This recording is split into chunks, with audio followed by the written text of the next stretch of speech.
Hello and welcome to day 9 of the 29-day Hack EQ Challenge. Today we're going to talk about journaling.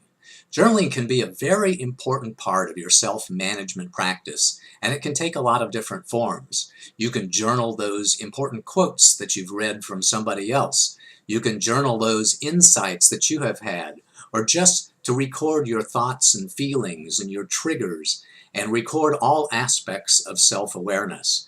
It can take a lot of different forms. It can take just simple words and text, or you can have poems, or you can have even songs that you've written for yourself or for other people.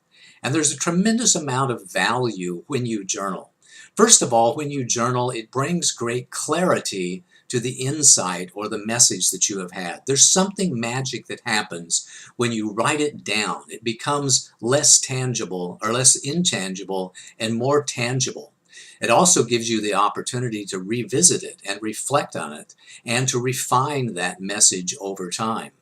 And it gives you the opportunity to share those valuable insights with other people as well.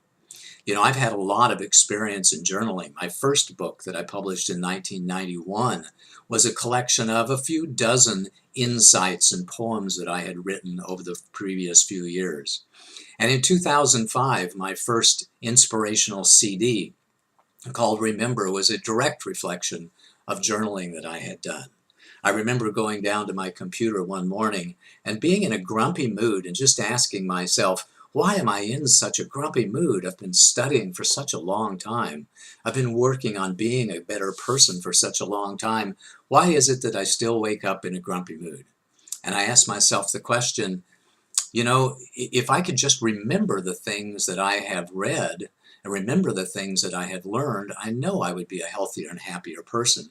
So I began writing those things down. I began answering the question, if you were to write down the most important things in your life, what is it that you would want to remember?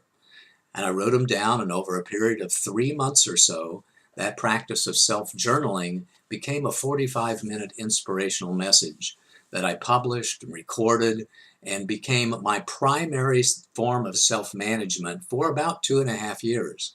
After that, I began to have other insights, and I began to write them down. After I collected 150 of them or so, I published a book called The Practice of Awakening. And then 3 years later, I published another book called The Practice of Awakening 2, The First Light of Joy. All of those were a result of my journaling.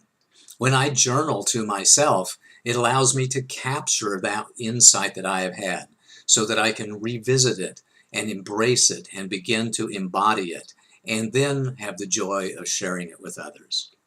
So here's your exercise for the day. If you haven't started so already, begin your journaling practice. You can do it online, or you can grab a separate little book. You can grab separate little black books or blue books that have just blank pages in them and use them for your journal. But begin that practice of when you find something insightful, something meaningful to you, write it down. It is very, very empowering to know that you have your own little book of secrets, your own little book of magic steps that you can take to help elevate your mood and elevate your consciousness. And of course, if you want to, like I have done, over a period of time, you can gather together all of those significant insights and make a book, publish it, and then share it with others. I look forward to reading yours.